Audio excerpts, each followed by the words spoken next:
Have a great night. All right, thanks, Tucker. And this is a Fox News alert. Welcome to Hannity tonight. We are following several major breaking news stories. You, the American people, are being victimized by a liberal cultural hypocrisy. It is now penetrating every single aspect of our lives. The left, liberals, they like to claim they have moral monopoly, superiority on race, women's rights, gay rights, freedom of speech, religious freedom. It is a massive lie. Tonight, here on this program, we will expose that lie. And as the Harvey Weinstein scandal is exposing, the left only cares about one thing only, money. Laura Ingraham is here tonight with reaction. Also, brand new audio just released. Senator Bob Corker attacking the president to the New York Times. Listen to this. The volatility is, to anyone who has been around, is to a degree alarming. Sometimes I feel like he's on a reality show. It's like he's doing The Apprentice or something. He's just putting on an act. We'll have a lot more of that tape. And Steve Bannon is here tonight to react with some pretty strong words. Also, two former NFL greats are here for a big debate after another controversial weekend on the NFL football field. The Vice President of the United States, Mike Pence, he left the Colts 49ers game after players continue to disrespect the flag, the anthem, and, of course, our military. Also tonight, Republican House Majority Whip Steve Scalise, remember he was the victim of that shooting, he will respond to the left's call for gun control after the Vegas shooting. And tonight we have two major announcements, big ones you don't want to miss. But first, tonight's important breaking news opening monologue. All right, this weekend, more and more disturbing accusations emerged about Hollywood executive and major Democratic donor Harvey Weinstein. Now, after mounting allegations of sexual harassment, Weinstein was actually fired by his own company. That's good news. Now, while details of what Weinstein is accused of doing are beyond shocking, what is even more disturbing is the fact that for 30 years, this guy has been praised by the left, by liberals, by Hollywood and Democrats. Now, let me explain. The website, Voctiv, they analyzed almost 1,400 Academy Awards acceptance speeches. Harvey Weinstein ranked second for the most thanked person. Now, back in 2012, Meryl Streep even jokingly called Weinstein God, and she is one of only just a handful of celebrities that are now speaking out against Weinstein in the face of these accusations. But where's the widespread outrage, condemnation from Hollywood? I thought they cared about women's rights. Now, if the tables were turned, and this was a conservative in the same situation, Hollywood liberals would be enraged. The media would be enraged. However, since it's one of their own, it's mostly crickets. The silence is deafening. Another example of how Hollywood has ignored this scandal, according to Axios. Look at this. All these late-night comedians, Jimmy Kimmel, Jimmy Fallon, Seth Meyers, James Corden, guess what? They didn't mention it at all during their shows. In Saturday Night Live, the show that ruthlessly mocks President Trump and all conservatives, well, they had jokes written about Weinstein, yet they never made air. And what's worse is that the SNL creator, Lorne Michaels, he tells the Daily Mail that the reason he didn't go after Weinstein is because it's, quote, a New York thing. Really? What Michaels really meant, it's a hypocrisy thing. And you can't forget about attorney Lisa Bloom. Pretty much anytime a woman accuses a conservative of something, she swoops in to represent them with a major press conference to attack conservatives. Big surprise, Bloom was actually advising Weinstein before resigning this weekend.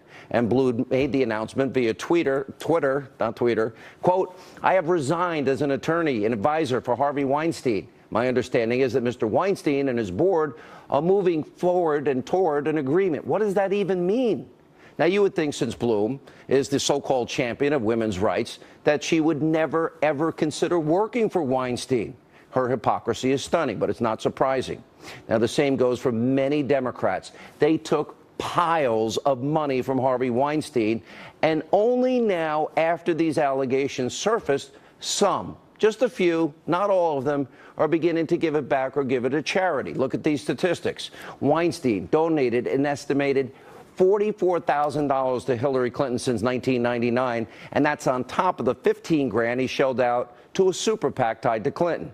Weinstein also contributed over $56,000 to the Obama Victory Fund. The Hollywood big shot, he gave over $97,000 to the Democratic National Committee, and he also wrote checks for over $76,000 for the Democratic Senatorial Campaign Committee. All told, the Center for Responsive Politics calculates Weinstein contributed over $2 million to Democrats. That's only since the year 2000. Now, some Democrats, they're giving some of the money back, or they're donating it to other liberal causes. They think that cleans their hands. But again, no across-the-board outrage, no disgust. And we can't forget that the two biggest beneficiaries of Weinstein's contributions, Barack Obama, Hillary Clinton, they have yet to comment publicly about him. If it was a conservative, you think they might have commented? This is what I was telling you about during the election. Liberals claim to care the most about women's rights. If they did, Hillary Clinton and her family foundation would never have taken money from countries like Saudi Arabia, Qatar, Oman, Kuwait, the UAE. Now, these countries treat women horribly. They kill gays and lesbians, many of them. They persecute Christians and Jews. You can't build a temple or a church in Saudi Arabia. So the left, this is selective moral outrage. They're completely full of it on every single issue that they lecture you that they're morally superior about over Republicans. For example, the Daily Caller reporting that there's a coffee shop owner in Seattle, Washington. We have the videotape of a group of Christian anti-abortion activists get kicked out after a vile tirade, all because the owner couldn't tolerate their presence. Watch this. There's nothing else you can say. So, this is you. So we're not welcome here. I do not want these people in this place. So you're not willing to tolerate our presence? Extremely offensive. Can you tolerate my presence? We are. Right, we're actually in your coffee shop. Really? If I go get my boyfriend right now, right here, you're going to tolerate that? That would be your choice. Are you going to tolerate it? It's your place. Answer my question. No, you're going to sit right here and watch it. Well, no, I mean, we don't want to Well, watch then that. I don't have to tolerate this. Well, that's true. I mean, you Then don't. leave. All of you. Tell all your friends don't come here. Yeah, I like I'm not going to be saved by anything. I Christ in okay? He's hot. Can't hear it? He's talking about anal sex with Jesus Christ, just to offend people. Have you heard anything about this story in the mainstream, left-wing, destroy Trump media? Probably not. You probably didn't even see the tape until right now. And guess what? You probably never will. And here's why. The left, they say they care about religious liberty, especially when it comes to Christians in this country. Well, guess what? Why do I believe if this was another religion, do I suspect there would be widespread outrage, lawsuits, the left would be apoplectic, the media would be covering it 24/7, 365. But in this case, they're Christians. Doesn't seem to matter to them. And then there's this example that the Washington Free Beacon is reporting on. You have a group of students trying to shut down an exam at Berkeley because of the stress that they are enduring and claiming racism. Watch this. Instead of an exam, we are requesting a take-home essay with significant time to prepare. Our well-beings are being put on the line because of our emotional, mental, and physical stress that this university is compounding with what is already going on our everyday lives. We demand that you make and hold space for to center the voices of students of color. Are you trying to silence us right now? Is that what you're trying to do? We're going to let the students take the exam. We can walk outside and I can continue the conversation with you. You are more than welcome to do that. I don't know why you still like sitting down, y'all. I don't understand. I really don't understand. You can take the test, but people are dying out there. We now have reached a point of cultural insanity. The left claims they're all for free speech, but look what happens at the so-called home of freedom of speech. And we also cannot forget that conservatives have pretty much been essentially blocked from speaking at UC Berkeley. The left doesn't care about this country's history, doesn't care about its culture. Just look at these videos from earlier today. All the Columbus Day protests. Liberals, they have no problem supporting people defacing, vandalizing our history and statues. You know what? What about what other people think? What about tolerance? It's just like what we saw when leftists were tearing down and removing Confederate monuments. Here it goes even further. Now, the one thing the left does not seem to care about is the NFL. When they disrespect our flag, our country, and the thousands and thousands of Americans that fought, bled, and died fighting under that flag and protesting. They're out there protesting the national anthem. This weekend, the Vice President, Mike Pence, he walked out of yesterday's NFL game following national anthem protests. The Vice President and the Second Lady, Karen Pence, attended the game in Indianapolis, and after a handful of 49ers, refused to honor the flag, Pence and his wife rightly headed for the exits. The vice president later tweeted, quote, "I left today's Colts game because at POTUS, and I will not dignify any event that disrespects our soldiers, our flag, or our national anthem." We have a big debate later in the program. And President Trump took to Twitter writing, quote, "I asked Vice President Pence to leave the stadium if players kneeled, disrespecting our country. I am proud of him and Second Lady Karen." Good for the vice president taking a stand. Americans are sick and tired of seeing these players protesting the flag and not honoring those brave men and women that fought, bled, and died. And by the way, this is a country that gives them an opportunity to make millions of dollars playing a game. NFL owners, they're beginning to start to realize that millions are at stake here, and the American people are fed up for what is now blatantly disrespectful behavior. Dallas Cowboys owner Jerry Jones, he said yesterday that players who protest the national anthem, they're not going to play. And the Miami Dolphins owner, Stephen Ross, he's saying it is incumbent on players to stand and salute the flag of the United States. Finally, it's about time these owners did something, because as Mark Thiessen pointed out a couple of weeks ago, the NFL's game operation manual says all players must be on the sideline for the national anthem. They must stand at attention, face the flag, hold their helmets in their left hand, and refrain from talking or face discipline, such as fines, suspensions, and or forfeiture of draft choices, first offense. But by the way, you can't do this in the end zone, or you can't twerk, or you can't be offensive to the other team, or you can't gloat in the end zone. A lot of rules restricting freedom of speech. You can't put 9/11 we'll never forget on your cleats, and you can't honor police officers slain in Dallas. Now, of course, after the vice president left the NFL game, the left, the liberal mainstream media, went into full-on freak-out mode. ESPN's Jamil Hill, remember her? She's the liberal host who tweeted that President Trump was a white supremacist. Well, earlier tonight, Hill was suspended by ESPN for 2 weeks after calling for fans to boycott advertisers of the Dallas Cowboys. You know, it's interesting how she got suspended for that, not for attacking the President of the United States. Here's the bottom line tonight. This country is divided culturally because the left is hypocritical and inconsistent. They only feign phony moral outrage, but only when it suits their political agenda. They only care about, they're only outraged over conservative scandals, not liberal ones. And they pretend to have the moral authority on issues like race, women's rights, gay rights, and the list goes on and on. The truth is this: the left has been lying about all of that for a long time. And this Harvey Weinstein scandal proves all of it. For the right price, the left and their silence can be bought. Joining us now with more on this, the author of a brand new book just out today, Billionaire at the Barricades, The Populist Revolution from Reagan to Trump, in bookstores now, host of the soon-to-be upcoming show at 10 p.m., following this show every night, a rare in-studio appearance. Hey, how are you? Good. What's up, Miss Ingram? It's good to see you. You're going to be throwing to me at 10 o'clock. I'm going to be throwing. Where's that football? Can you catch? Oh, hello. I can throw better than you can. Yeah, throw it to Ray Arroyo. Yeah, great. He dropped it. He dropped it. Well, it was a surprise victory. I am tired every 2 and 4 years. Yeah. Conservative, racist, sexist, homophobic, xenophobic, Islamophobic. It's a lie, and they get away with the lie. Yeah, the Weinstein thing is a big deal. I'd heard rumors about this back in 1999. Friends of mine who worked in the modeling industry and worked in the entertainment industry. Yeah, I have all my friends in the modeling industry. Well, you know, they're friends that you'd hang out with in your construction days, Yeah. Hannity. But they mentioned some things about Weinstein. I didn't really know who he was, but it sounded pretty gross.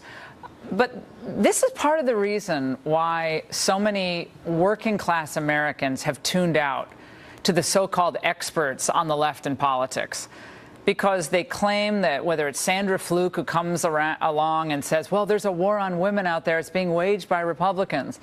No one takes them seriously.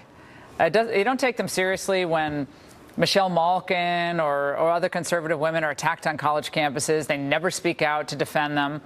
You've been shouted down. We all have. Whatever. We're now just used to it. But it's one thing if you're really for women, whatever they believe, but they're not. They're only for you if you ascribe to a certain set of viewpoints. But isn't it, if Hillary takes money from Weinstein and is silent throughout this whole process? Where's Michelle Obama? Has she spoken out yet? No. I might have missed it. Well, they've taken money from him, too. Just like in the campaign, I couldn't believe that there was no outrage over the millions and millions that she took from countries where men tell women how to dress, stoned to death, killing gays and lesbians. Yeah, but again, there is no moral certitude when it comes to the left, because they are about conglomerating more power in Washington, keeping the big international institutions afloat, and depriving the deplorables of power to run their own lives. That's the whole point. They don't trust the voters. These people don't trust the regular workaday Americans to make decisions for their own lives. They think Washington should make those decisions. So if you believe in the climate change agenda, the abortion agenda, reformulating the family, whatever their issue of the day is, if you stand with them, they'll defend you to the end until they're shamed into. I don't like being lied about, because guess what? Yeah. I love women. I'm not the caricature that they paint. Right. You know, for all these years, they got one playbook. It's every election. Yeah. Well, it's the war on women, the war on immigrants. Trump is a protect. Remember a year ago, I was looking back on this because you and I were on the air. A year ago, they were saying that if Trump got elected, that the global economy would tank because he's going to be a protectionist and an isolationist, that the U.S. markets would collapse. On election night, you had people on other cable channels warning people and saying, sell. Our obituary, Oh, they'd already written that. Remember the night before the election, Sean, we were sitting here. I was reading your book, and this is fascinating to me. I've always been a Reagan conservative. Yep. You know, tell me one part of Trump's agenda, maybe trade would be one, that's not what Reagan did to get the economy going. Well, I didn't say on trade, Sean. Remember, Reagan saved Harley-Davidson by laying import taxes on cheap Japanese motorcycles. And George W. Bush saw the populist approach in taxing with imports of cold-rolled cheap steel coming from China and Asia. So, you know, Obama did a little tariff. Trump wants to do more tariffs. Bush saw the wisdom of that. And the Republican Party has been a, quote, protectionist party. That's true. But guess what they're protecting? American jobs, manufacturing. Workers. So Trump taps into that understanding, that mentality. A year ago, we just want fair trade. Yeah, no, trade is great, but trade isn't a theory that we debate at the American Enterprise Institute on a Saturday afternoon. That's not trade. Trade is something that we believe in because it betters the life of the average American. That's what Trump understood. That's what the elites don't. With Steve Bannon, who's up after you, and it's amazing to me, these Corker tapes. Yeah. The level of... He goes right to the New York Times. Notice it? That tells you exactly where he's coming. He didn't know these tapes were going to be released. He goes right to the New York Times. I think Corker Sean is a Bush Republican. You didn't meet him. He's a nice guy, but he's always been squirrely about Trump. I ran into him. I'm going to tell the Fox viewers something that I didn't write in the book. All right, it was too late. I ran into Bob Corker at an airport about, I think it was April or May of 2016. I guess it was May of 2016, June, right after Trump was clearly going to be the nominee. And he was very uncomfortable with the idea of Trump as the nominee. He's like, well, and I said, you should talk to him. You should meet with Donald Trump. I think you'd see what he's all about. It's about the regular person, the working people, make this country great. He was begging to be Secretary of State. And he's like, claiming, no, I didn't want. Of course he did. He wanted to be Secretary of State. He thought that he might actually be the vice presidential pick. Yeah.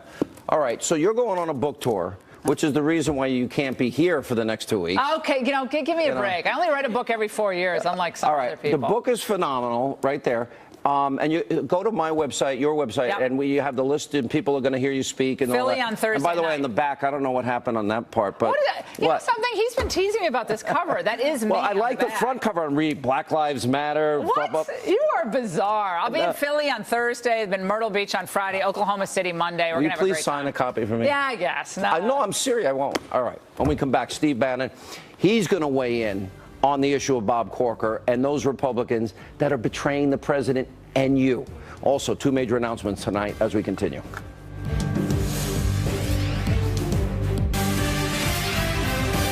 I don't wish him harm. Right. I don't. I just,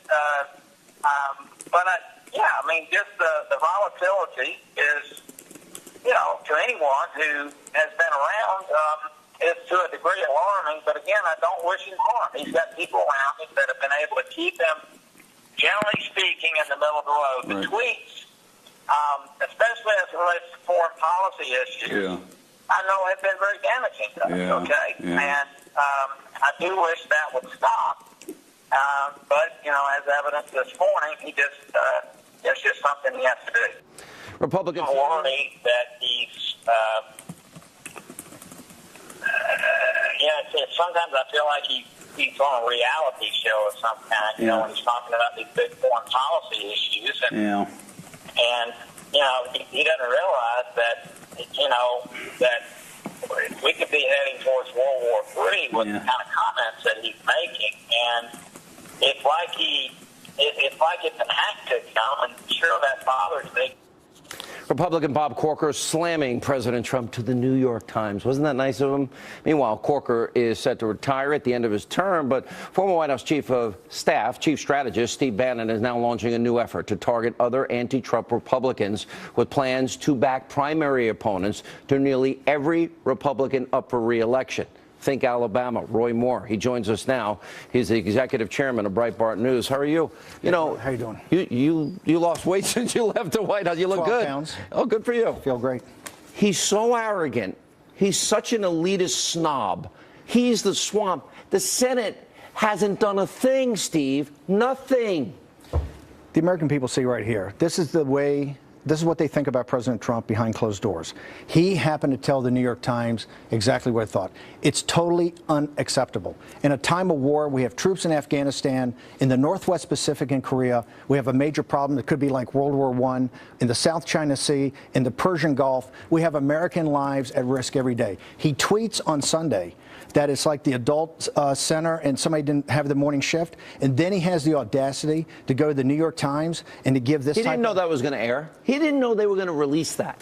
I think, by the way, I'm not sure that he knew it was going to be a tape, but he gave those guys an on-the-record interview. You saw that in the New York Times. And by the way, Phil Rucker, yesterday in the Washington Post, the buried lead was, he said, there's only 2 or 3 senators on Capitol Hill that have President Trump's back. When you want to talk about why there's no repeal and replace, why there's no tax cut, why there's no tax reform, why there's no infrastructure bill, you saw it right there. Corker, McConnell and Corker and the entire clique, establishment globalist clique on Capitol Hill, have to go. And if we need any more proof about what they think, you heard it tonight, it's an absolute disgrace. I've been told by people in the room, Ben Sass, John McCain, Lindsey Graham, Corker, and even McConnell, they trash the president, but yet they can't get any of their promises completed.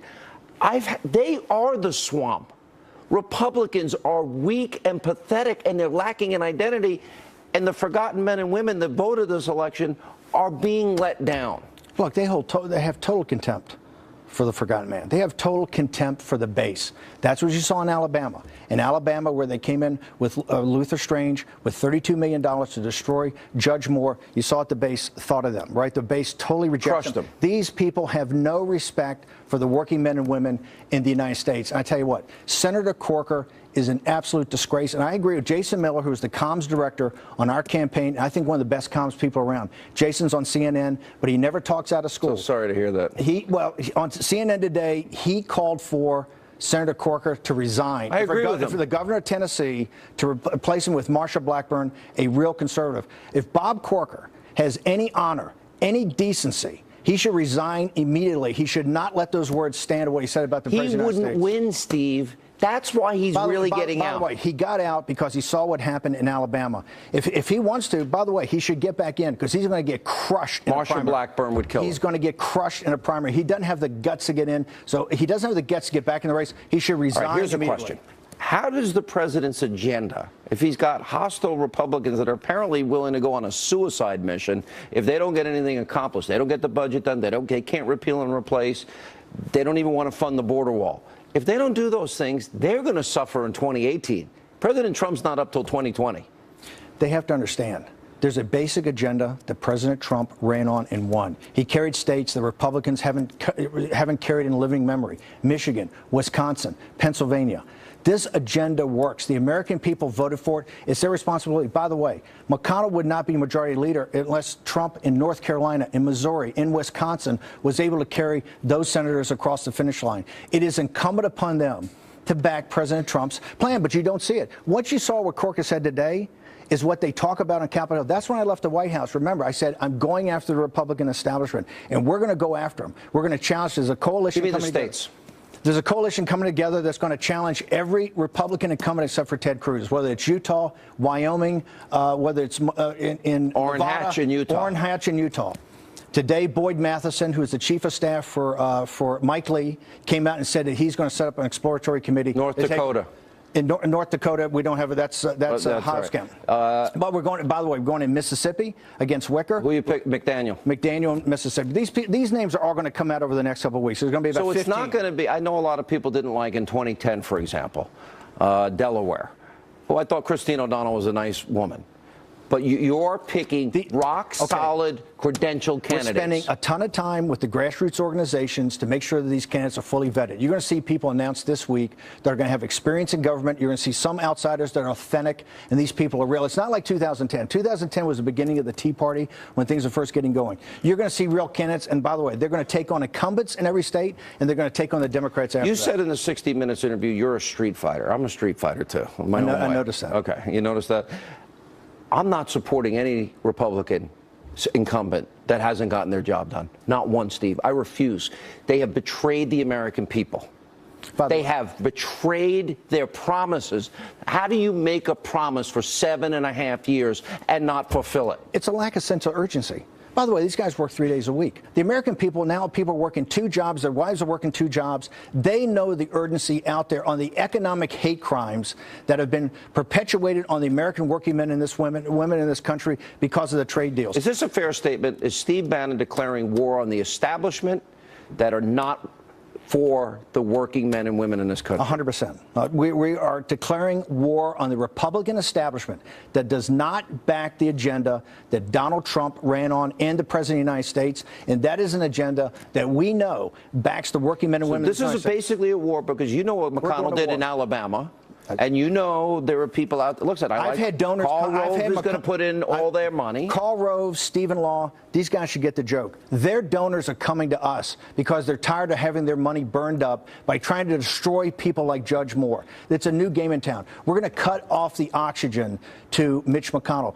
Mitch McConnell's biggest asset is the money. We're going to make it the biggest liability. And we're going after these guys tooth and nail. Does that mean that people that voted in 2010 and 2014 and 2016, now they have to wait to a victory in 2018? Listen, that's a long time for the American people to wait. To take your country back, it's not going to happen in just any one election. This is something you're going to have to grind out day in and day out for the next 5, 10, 15, 20 years. It took us a long time to get here. There's no magic wand we can wave and drain the swamp. There's no magic wand we can wave and blow up this establishment. I hate to tell people you're going to have to work, but you know what? The grit, determination, and courage of the American working men and women, we're going to win. I'm glad you're not going after Cruz. I've already endorsed him. And I'll tell you why. Ted Cruz is a good man. Ted Cruz has one of the few that he stood there and said, we have the constitutional authority to not fund Obamacare. And his own party betrayed him. They're good men. I got to tell you. We are even safe incumbents like Barrasso and Deb Fisher. They have to understand something. Just voting is not good enough. You have to have a sense of urgency. Nobody's safe. We're coming after all of them, and we're going to win. Street fighter Steve Bannon. Good to see you. Thanks. Appreciate it. When we come back, two NFL greats are going to battle, debate the ongoing national anthem controversy. Also, we have two big announcements, and Steve Scalise is going to join us after he was shot, of course, in the baseball field in Washington, D.C. He wants to talk gun control. Straight ahead.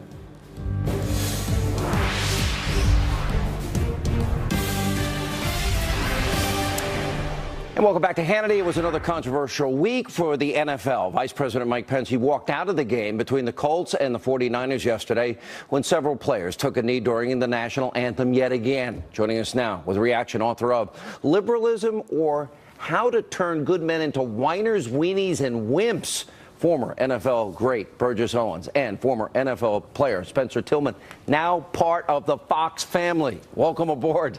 It's great to have you, Spencer. Both of you are friends of mine. Spencer, let me start with you. Family of four goes to a game. Average cost for a family of four, about $100 a ticket. Then the kids want jerseys, another $200. Then you get a beer, that's $400 a beer. And then a couple of hot dogs and popcorn. It's a $700, $800 day.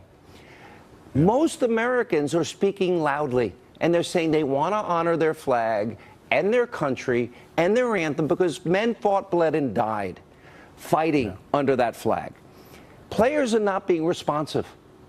And, you know, I kind of like what Robert Kraft said to all his players. I'll go and I'll match you dollar for dollar. Let's go in and help our community out. This is not going to end well for the NFL, Spencer. Well, it can end well for the NFL, and I think the NFL is in a perfect position to affect change. Where all this crisis began with Colin Kaepernick last year in 2016 in the opening preseason game, when he kind of in a sullen way bowed in a manner was not respected of the flag. And he got together with a Navy SEAL, and they recommended that he kneel, almost a universal sign of respect around the world. Understand that we live in a world of images and impression. Everybody does not have the same understanding of what it means. And for most of us, there is an inextricable connection between the flag, patriotism, and the brave men and women who fought. So it's very difficult to separate that. Fighting under that flag. Absolutely. And I know you're a patriot. Look, you know, Colin Kaepernick, Burgess, here's a guy that donated to a cop killers foundation. Had cops depicted as pigs on his socks. Here's a guy that praised a murdering thug and dictator Fidel Castro. I'm sorry, if the NFL becomes the Kaepernick League, then they're going to lose the men and women that want to go and be entertained and also honor their country. I don't think the NFL has much more time. Well, I guess the way I look at it, I see the free market taking care of itself, and you're right, they're going to make a change. This, though, is the greatest opportunity that the president's given us, that he drew a red line, and we're now talking about true issues. And I think it's now time we talk about the root cause.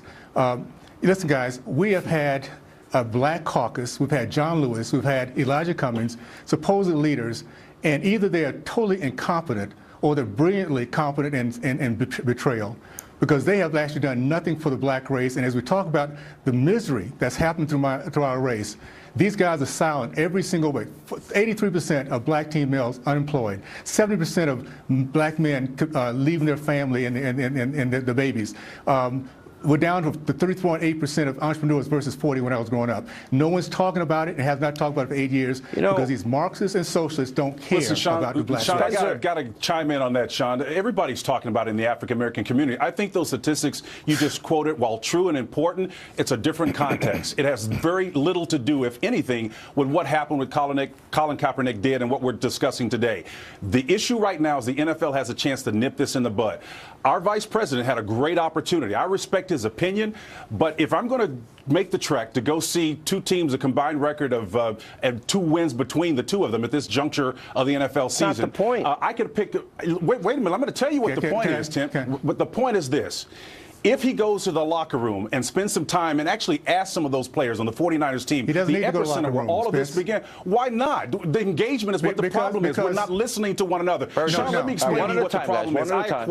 I equate it to divorce. The person or the husband, just use an example of myself, that doesn't listen to the wife that tells him that she is not happy with the marriage or the relationship, totally bereft of the fact when he served papers, he's shocked and he's surprised that it happens. You must engage people to understand where they are. My dad gave me some of the greatest advice. Ask them how we're doing, and that's what I do with my wife all the time. here's where we're dealing with, guys. Very basic. We have a Judeo-Christian value country that's been this way forever. We have a devious ideology that's pushed by the Democratic Party that the strategy is misery. So no, a lot of these people don't know the facts I just gave, Spencer, unfortunately. And it's not a matter of talking right now. These guys know what they're doing. It's been a long-term plan for a long time. They've stolen our history. How many Americans do not know the greatness of the black race, who think that we were strictly a hapless race that came out of slavery and found Let me ask you both the question. Obama's the president. The first black president in American history, historic. 3,900 people murdered in his adopted hometown of Chicago while he's president. You barely heard him ever talk about it. 18,000 shootings in Chicago in the last 6 years of his presidency. Here's my point. On this program, Spencer, I scrolled the names of all those people that we never hear about. He commented on Cambridge, he commented on Ferguson, he commented on Trayvon Martin, he commented on Freddie Gray. He never went after what was literally a war zone in his own hometown. And he could have done something about it. And NFL players can do things as well. I'll support charities. Spencer, you come to me tomorrow and you say, I got a great charity for kids. I'm in. Burgess, you tell me, I'm in. I'll help you. And so will a lot of other Americans, because we care about those kids, and God's potential is in every one of those kids. Sean, what I care about is getting America together on this subject and not talking about those historical facts. Although they're facts, they have very little to do with the matter at hand. We need engagement between the dissenters, the people on the right, the people on the left. This is not a political their problem, country by the way. and their flag and their anthem. Honor it. Sean, can we agree that the experience that we're talking about that everyone should honor is not the same for everyone in America? That is the difficult truth. We've come a long way. The experience is not the same for everyone in America. Hey guys, and I'm telling you, I deal with this all the time. Spencer, let me just say something, because at the end of the day, it doesn't matter what our color is and what our background. It's all about hope. You're right. This country gives us all hope if you're willing to tell it. We're now telling our kids that they don't have a chance. As you and I sit here. Well, I don't know where you're from, but I tell my kids that. I tell my kids that. I speak to hundreds of thousands of kids every year. We need to tell more than your kids. We need to tell all the other kids. I tell hundreds of thousands of kids around the country. I disagree with what you're saying. Listen, what you're articulating is that we're not taking care of our community, and I take offense to that. We take care of our community. Let me finish, Spencer, let me finish, okay? We didn't take care of those kids in Chicago. Let me finish. We're not taking care of those kids. They're not growing up in a safe neighborhood. Listen, Sean, let me frame this up real quick, because I got Steve Sleep. Real quick, last word. Okay, let me frame this up for you. If you remember back in 1964, when New York City was on the world stage, right? Dr. Martin Luther King and a few other folks wanted to comment about what was taking place or not taking place in their community. They derided him for that peaceful protest. And what he said was really insightful. He said, I wish that you were as offended as the conditions that make it necessary for me to have to engage in such civil disobedience. Republicans help with the Civil Rights Act. Listen, you're not dealing with the issues. You guys are chasing ghosts. It's not have you guys on for 2 hours. I got to let it break here. I know it's getting a little loud. We're all passionate about this. This is not going to go well for the NFL. Remember House Majority Whip Steve Scalise? He was shot on that ball field. He wants to weigh in after Las Vegas on the gun control debate, and 2 announcements you're going to like straight ahead.